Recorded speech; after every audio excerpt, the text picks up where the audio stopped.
I'm happy to introduce Sören Decraene. He originally from Belgium, but now living in Sweden for maybe 2 years. Yep. Still a vet doctor, but you can best of all explain something about yourself. Maybe that was already your plan. And your talk will be about bones, which last year you also presented on the IHS. And you had a nice talk about skulls, and this time we go a little bit further in the body, looking at bones. So I look forward to your talk, and over to you, Sören. Thanks. So welcome all. As Renee said, I'm a veterinarian, so I spend quite a lot of time studying bones. And I have to say, it will not be in this half an hour that you will learn everything about bones. So, but yeah, I'm sorry to disappoint, but it will not be about this show. It will be about all of these things. Seeing that it's often a question on cyber tracker evals, like which part of the body is this bone from, I thought it would be interesting to discuss these things. We can't avoid some terminology when we talk about anatomy and bones. So you have cranial versus caudal. Cranial means that you're looking from the head of the animal to the tail of the animal, and caudal view means other way around, that you're looking from the tail towards the head. Proximal versus distal. Proximal means more towards the body, distal means more away from the body. Dorsal and ventral view. Dorsal means that you would be looking down on the back of the animal or the back side of a bone. Sometimes is also referred to dorsal. And ventral means that you're lying on the ground and you're looking up towards the animal. Lateral versus medial. I'm sorry, but I didn't know how to put that on my drawing. Lateral means that if you're standing on the side of the animal, lateral means that you're looking from the outside towards the inside of the animal, and medial means that imagine that you're inside the animal looking outside, so looking at this part of the arm or bone or leg, whatever you want to call it. So attached to the skulls that we spoke of last year is the vertebral column, which has some different key points in IDing them. The first one to attach to the skull is this small little atlas bone. The skull sits in here, and it allows the skull to rotate. You see this foramen, a hole in which the nervous system comes out of the skull, and this one goes all the way to the pelvis. So that's where all the nerves come, and they fan out through the sides in the spaces you see.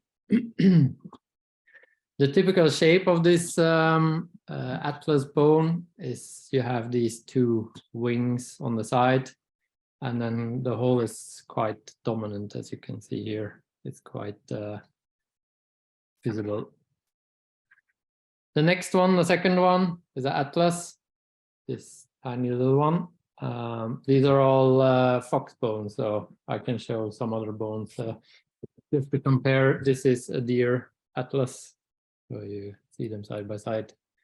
So the second one, which allows more up and down movement, also has a very typical shape. It has a very big process or a ridge, as you can see, which there's no other vertebra that looks like this. And again, you see the lovely little hole through which the nervous system comes through. I've numbered everything, so if you look at the show again, you can see what I mean. And then there's behind those are 5 more cervical vertebrae, which are standard vertebrae. They don't have any things sticking out or pointing out, which means that they're easily identifiable. But if you know how the other vertebrae look like, you can easily say, oh, this is probably the cervical one. If I talk about the body of the vertebrae, I can show you on the screen again. I mean this little part below the hole. That's called the body of the vertebrae. That's in between my fingers now. Moving on, further on the body, the thoracic vertebrae. That's the ones that have these huge spinous processes. And the function of this is, if you have a head hanging here, something needs to hold this head up, so in a normal position. And these spines attach ligaments that run out to the neck and to the skull. So they're quite large, so they have to hold the head in place. So that's a very typical key feature of these vertebrae. They have also these transverse processes to which the rib bones attach. I'll see if I can quickly snatch up a rib. So they attach like this. But if you find bones in the forest, you have to be in luck that everything's still attached. But if you see these long spinous spikes, you're pretty sure that it should be a thoracic vertebrae. This is what it looks like on the body. So this is the head, this is the shoulder blade on both sides, and here are these large spines and the bones, the ribs attached to it. And so you have ligaments going all the way to the head, holding up the head. Next up, from the thorax or the chest, we move to the abdomen, the lumbal region. These have also some key features, much lower spine, but very, very clear and big transverse processes. So these things sticking out of the side. Again, you see the hole where the nervous system runs through. And this is how they're placed in the body. So these fan out more towards the head of the animal, and they sit nicely attached. In between vertebrae is a cartilage. People who have had discus hernia, so a broken disc, know what I'm talking about. These are very painful conditions. These are cartilage rings with a soft center part. Often they disappear because of it's not the bony material. So if you find the vertebrae, it's very unlikely that you still have these discs present. Next up, the sacrum. This is a bone that articulates if you have the pelvis. This bone sits inside the pelvis like this. And it's actually a fusion of 3 vertebrae. And it's a very characteristic bone. You have these spikes on top, the shape of it. This is a roe deer one, just to compare. It's also very a nice one I see a lot on internet forums is the people asking a question about the bird sacrum. It's actually the pelvis and the sacrum combined. And people often wonder if it's a skull, but it's not. I'm sorry, but I don't have an example of a bird sacrum. But if you look on some Facebook sites, it's a question that sometimes pops up because people think that the hole where the thigh bone sits in is where the eye sits. So they suppose that it's a skull. So this is another look, and this is how it sits. It's a lion skeleton, I believe, where you can see the sacrum. And then the tail vertebrae, they are much more elongated and they don't have a central hole because the nervous system stops at the end of at the beginning of the tail. So they're just like elongated vertebra-shaped bones. The front leg, this is the skeleton of a lynx I used as an example. And this is a wolf or a dog. I'm not sure which one it was. The buildup of the front leg, you have a scapula, upper arm bone or humerus, radius and ulna, and then carpal bones, metacarpal bones, and the small digital bones or finger bones. And if you look into detail, the scapula or shoulder blade is more or less triangular shaped, more triangular in a roe deer than in a fox, but you see what I mean. It's sort of the same shape. You have this ridge on top, which is on the lateral side. So the outside is here, and this is where the chest is with the lungs. This is where the main muscles attach that lie on top of it. And the glenoid cavity is this small hole with which the upper arm bone articulates. So this is a medial view looking from the animal's inside out, nothing really special there. The difference between humans and mammals is that there's no real, our shoulder blade is actually attached more like this, and there's this hole and joint forming a ball of the upper arm bone sitting inside.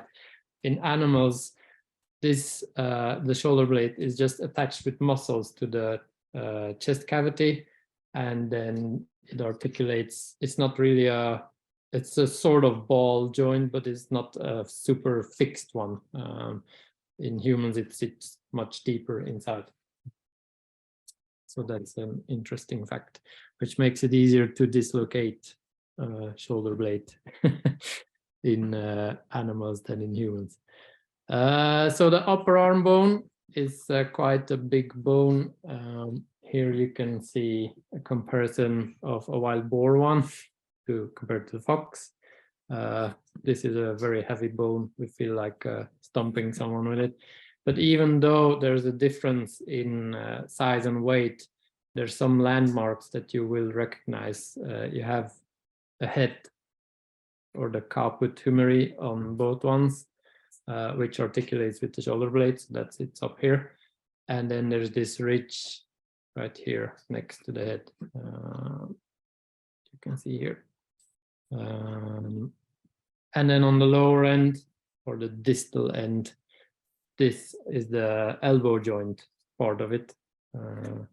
You have this small foramen. I don't know if you can see it here. There is a small hole on top of the elbow joint. It's not always present, as you can see in the wild boar. This is closed, but there's still a hole.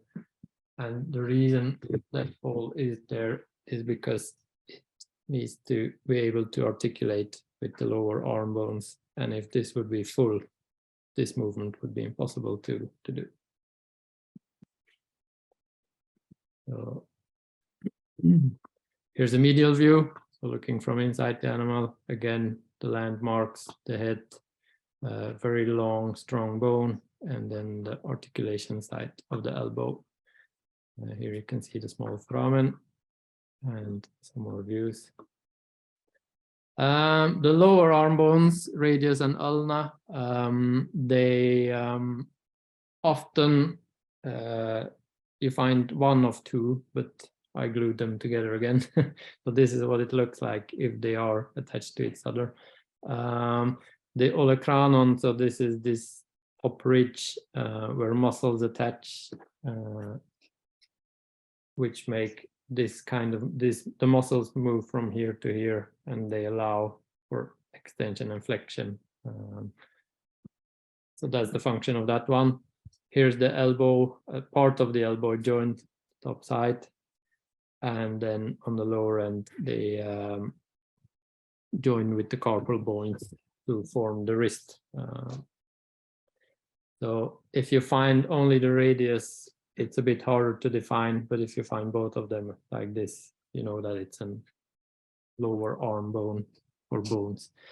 I joined up all the lower leg, so the very lower leg bones in one slide, because if they're not sticking together like in this picture, it's very hard to define. So the carpal bones or form the wrist joint compared to our wrist. There's a series of small bones that sit tightly together. After that come the metacarpal bones, seeing if I have them here also. So that's these ones. They're quite elongated. And the thing is, I think I have, yeah, there's a slide on this. In canines, felines, so animals with that walk on the toes, these are quite long and separate. So you have 4 or 5 of them. Hoof animals, so horses, cows, deer, they have been evolutionary. They have evolved to become one very strong bone because these animals walk on the tip of their fingers. And then you have the finger bones, which are, if you look at our hand, these 3 bones sitting in our finger. They're called phalanges in the Latin name. I think it's also maybe common in English name to call them phalanges. I don't know. And at the last one, you can see there's a claw attached. So this is a caudal view. So looking from the back of the animal, this is what it looks like on a lion foot. So radius and ulna, the carpal bones, metacarpal bones, and then the finger bones right there. And this is on, I think it's a muskox skeleton. The carpal bones look quite similar, but then here you see that the metacarpal bones is actually one bone, which divides into 2 pieces, as you can see on this one. Also, I have, this is a roe deer one of the back leg, so that's why it's a bit longer. But you have 1 toe hanging here, dangling. So that's why it looks different. And then you have the 1, 2, and 3 finger bones. Then we switch to the hind leg. So this is, again, our friend lynx. The buildup is we have a pelvis or hip bone, femur or thigh bone, tibia and fibula, and then again, all our little friends, which are sort of the same as in the front leg. So the pelvis is quite recognizable if it is looking like this, but sometimes you only find half of it, or pieces are broken off, and then it becomes more difficult to identify. If you have the sacrum with it, they form a bony canal, if you look from the front, and this is where the intestines go through, all the poop has to go through, and if it's a female animal, also the fetus. So that's when a female is about to give birth, a female animal, these ligaments holding all this in place become much more elastic, so there's much more movement allowed. So there's a bit of a margin.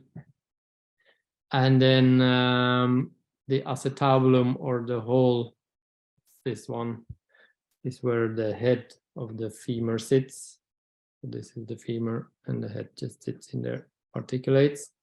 We have these huge holes or foramens here, so you can see, even if it would break in the middle, you can still identify it. And these are called the ilium wings. So that's, I don't know, you can imagine that it's a wing, but this is a lateral view. Again, the acetabulum, or the head of the femur to attach these wings, and then the holes. Next up is the thigh bone. It's also, that's the longest bone of the hind leg, depending on the species. It's a very strong bone, and I think it's the one used in cartoons to hammer down on your victim. It also has a head, but the head sticks out much more to the side if you compare it to the upper arm bone. So this is more sticking up towards the sky. This one fans out to the side. There's also a spike here called the greater trochanter. And then typical for this one is this lovely little ridge. I hope you can see it. That's where the patella sits. So this one can slide up and down. Some animals have a deficiency and then the patella can pop out. Maybe someone who plays football has had it happen once. It's not such a fun thing to have. A medial view, so looking from the inside animal out, again the head sticking out, and here is where the patella sits. And then a cranial and a caudal view. So this is again where the patella sits.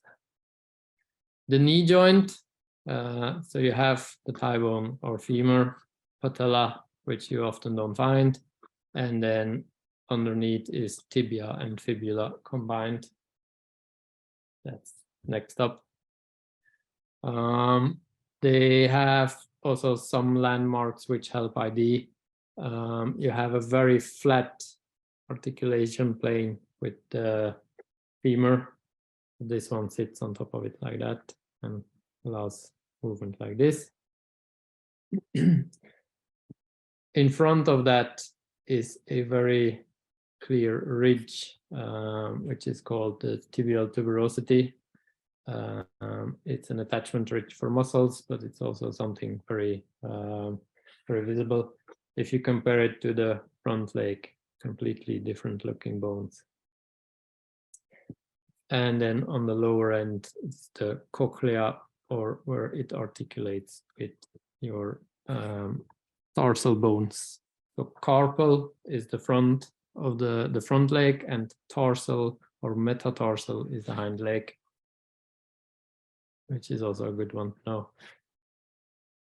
If you look at this anatomy of the hind leg, those teeny tiny bones, this is the ankle joint, sticking out a bit because of the Achilles tendon attaching to it. So it's a very strong tendon, and it needs to withstand a lot of force.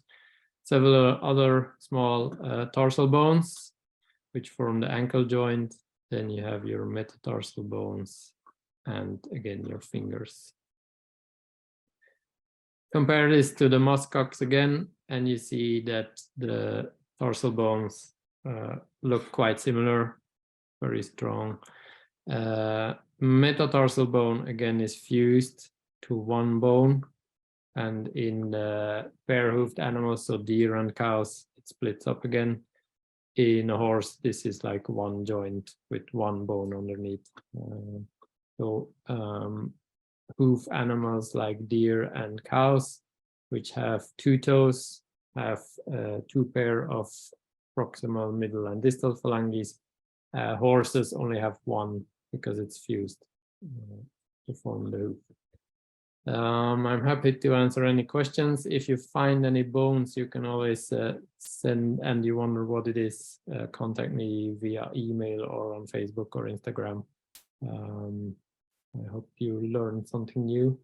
And I was not too much of theory after lunch when you are scared to doze off and fall asleep. No, not at all. We're always stuck to Latin, but in a way, it's good to use Latin because you can look it up on the internet to find your own native language word for it. So, yeah, thank you very much, Sören. Problem. So, on this journey in the skeleton, as I said, like last year, the skulls and now the bones. So really cool. I have some questions already. Let's start with this one. Could you explain again the difference between the thigh bone and the front arm? Because that went a little fast for this viewer. Sorry.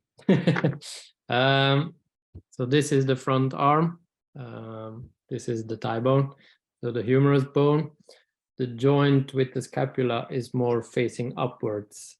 And if you look at the femur, the hind leg, it's sticking out towards the side. So this is because it articulates with the pelvis. It's sticking in towards the side. And on the front arm, the front leg, you have this scapula sitting straight above it. So that's why it's sitting on top, not on the side. And this can move like this. And they both are a little bit curved, right? They are both a bit curved, as you can appreciate. I feel the front leg is a bit more curved, and if you look at it, the articulation of the elbow is double towards the front, and the articulation of the knee, the knee joint, is double towards the back end. So on the front end you have the patella, which can slide there, which you don't have here. And also, if you see this little hole on top of the joint area, you don't have that in the knee. Okay. No, no hole there. Yeah, and what was the hole for again in the front leg? I would say that nerves go through it, but I'm not so sure. Okay. That's I learned that in like 2006, I think, when I had anatomy. So I can't say I remember every single thing. No, you finish your exam, but you don't know how. Sort of, probably. Yeah, good. Another question is, do you have any good books to recommend teaching about skulls and bones?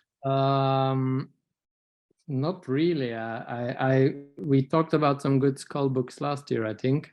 Maybe someone can post them in the chat. Yeah.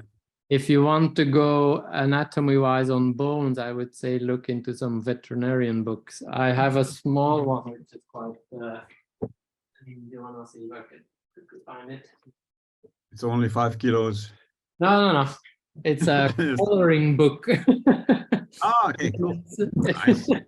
It has sections on muscles and organs, but there's also quite a lot on. I'll see if I can.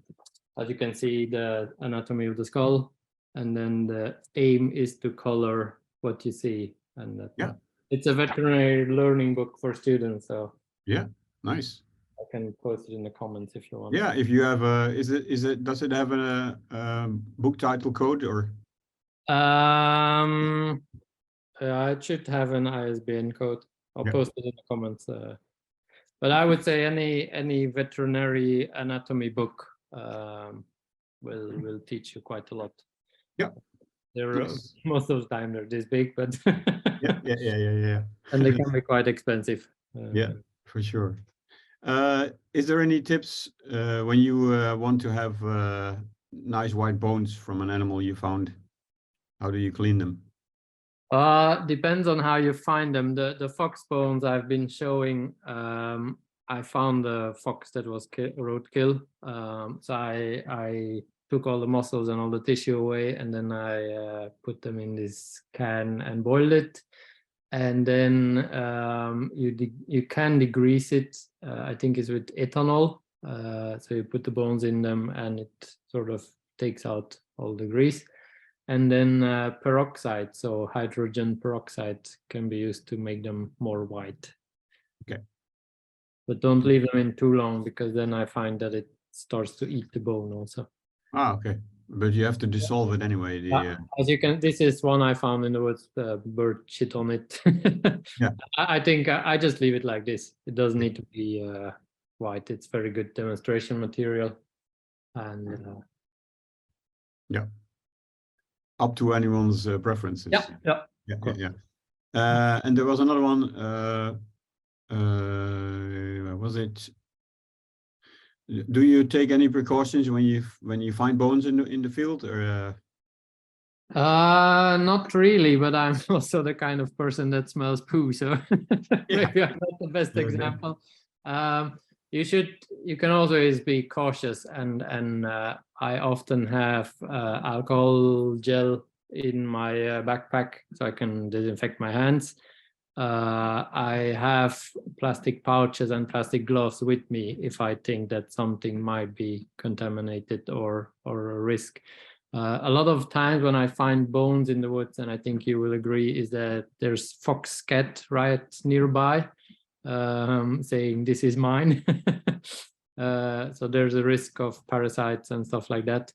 But yeah, if you want to take with you some plastic bags, plastic gloves, and then if you clean them with very warm water with some soap, that reduces already, I think, a big risk of catching some strange things you don't want to have. And if you're out in the field, don't lick your fingers. Yeah, do it in the correct order. Yeah. Yeah, yeah. There's already somebody posted some website on cleaning bones, so you can have a look for anyone interested. Yeah. What's your most favorite? What's your most? What was your biggest puzzle when you found bones in before you did your exam? As I went out last year. We were spending the night in a wolf territory, and I was there a bit early, so I went walking around, and I found some moose bones. And from what I guessed at the distance, there were some marks on one of the bones, and we were kind of agreeing that it might have been taken by a wolf, because there were some indentations in the bones that could indicate. So that was a very, often you find one bone and then you start looking around, and there's several more to be found all around. Because if a fox comes in, it might drag a piece of leg somewhere a bit further to eat on it. A bird might try to pick it up. Here in Sweden, we have some eagle species. So look around if you find one bone, and then you can start puzzling. Yeah, that's always the thing. It's very rare if you find a complete skeleton. You're lucky. Yeah. Because most of the time it's all the remains are gone anywhere. Yeah. Can I ask a question if there's time? Yeah, there's. Do you have any tips for separating like the long bones, leg bones of similar sized species, like I guess like small sheep and roe deer and foxes? Yeah, it's not easy. I'm glad you said that. If you find a lower leg like this one, and you have the metatarsal bone that's split up, you can already go down to like hoof animals, so roe deer, red deer, but they would have a bigger bone, and then that way you can like try to figure out which is which. I remember that Rene found a wild boar scapula on the last eval I was with in Belgium, and the question was if it was wild boar or roe deer, and there was this tiny difference with this ridge that was in wild boar pointing more caudally, I think. Yeah, it's a curve like this, and with the roe deer, it's more sticking out like a. So there will be small differences. Of course, a wild boar, if you look at the bone, it's a massive animal, so it's a massive bone also. They're shorter in length, and they feel much more compact. But it's always a puzzle. Have you looked into the central ridge in the scapula, that it's more or less symmetrical on different species, isn't it? Have you noticed that? Sometimes it's right in the middle and sometimes it's over to one side. If you compare, this is the fox one to the roe deer one. This is in the middle, this is almost on the side. So these might be small differences if you look at them that can help you determine the species. So that might be a way of like small deer species versus foxes, and maybe other canids perhaps have that same position on the ridge. Yes. I think the problem is all the field guides that you see on bones are based around archaeology, aren't they? And then they've got domestic animals in because that's what they find in digs for archaeology, and there's not really the wild animal literature out there, I don't think. I think it was a discussion on that same eval to create a new book. Yeah, that's one for you, I think. It's fun to do that. We turn it into a color book. It's nice. Yes. Need lots of wild animal bits. If anyone wants to sponsor this project, feel free to contact me. Well, it does illustrate what Rene was saying in the introduction. There's so many things we don't know, and if people want to study that sort of stuff, even separating, maybe it's possible to separate the deer species through the bones. I don't know. Yeah, there probably will be small differences. Yeah, that's an interesting question. Yeah, because if you have a younger fallow deer and a mature roe deer, so what's the overlap, or there will be some kind of overlap? Yeah, that's certainly where I've kind of hit a wall with what I've tried to find out about that sort of stuff. I'm not quite sure where to take it now. Yeah. In if you bring up younger animals, I think you can see it in. Let's see where my lion is, or tiger. That was a young animal, and I know that because if you look at the. It's not connected yet, right? Here, so Yeah. young animals have a cartilage. So the bone is not fully bone yet. There's a cartilage ridge, and it often falls apart. I think you can see better on the knee joint here. So then this is glued together again. But in the field, if it's a young animal, the long bone will be there, and then this one sort of falls off. Yeah. Oh, I see. Excellent. Yeah, For it's young animals, jigsaw pattern. Yeah. it's the growth center of the bone. So it's where the bone, it's still cartilage and it forms the bone. And that's why they say that young dogs, young humans shouldn't run long distances yet because of micro trauma to these growth plates.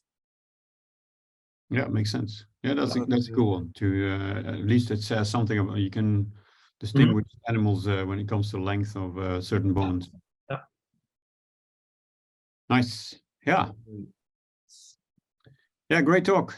As I said, lots of Latin, but that's how it is. It's one of those talks you have to review and recheck. Yeah. If anyone's interested, you can always mail me and I can maybe send out the PDF of the slideshow. Oh, yeah. But it will be presented later on anyway as a video. So yeah. Someone wants it as a book. Yeah. And there's on the internet there's quite some pictures of skeletons, birds and mammals with Latin, English, German, whatever you want. So it's just a I matter. was thinking of adding birds to this talk, but then maybe it would have been too much. So maybe next one. Yeah, there's another question, but it's more a comment like you can also macerate. You use a maceration if the bones is still meat on it, so it's a smelly. Different ways to, you can boil them and then pick off the last bits. Maceration is at the lower temperature, so between 30 and 40 degrees. Yeah. And then you have the bacteria that are dissolving the tissue, but that smells like. That smells. I've done it once on, I think, a snake skeleton, and my wife asked me very kindly only to do it once a year when it was good weather outside. Yeah, and don't forget it's somewhere in the barn. Yeah. There is a question from Bernd. You know Bernd, the thinker. Yeah. Are almost all bones in nature being chewed on by mice? Yeah. I have some bones where you can see the marks on it. But, yeah. And not only mice, by the way. I think squirrel might also do it. Yeah, for sure. Or minerals. It'll be my talk tomorrow. Nice. Yeah. But mice is, yeah, that's one. And did you have an example to look at? Or? I can quickly fetch one if you have 5 more minutes. Oh, yeah.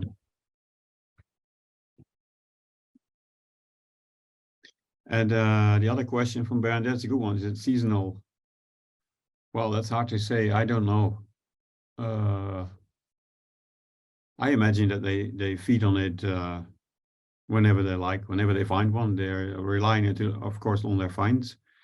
I have a red squirrel in my garden, and it was not bone but antler, and he's been here every day at some point. Every morning, a squirrel came and was feeding on antler, but I don't know the time of year that was. But it doesn't really matter because it's there or it's not there. So I think they're just lucky if they find something and they start feeding on it. So, but it's just a guess. So. Also brought with me some examples of how hard it can be to determine a pelvis. Oh yeah, that's been chewed.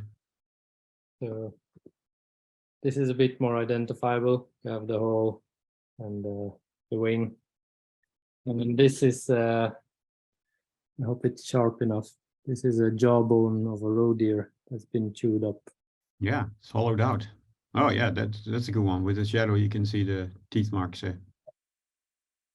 So And do you know, because I've pictures, I've seen it now twice, once with a giraffe and once with an elk in America, where these animals were eating bones.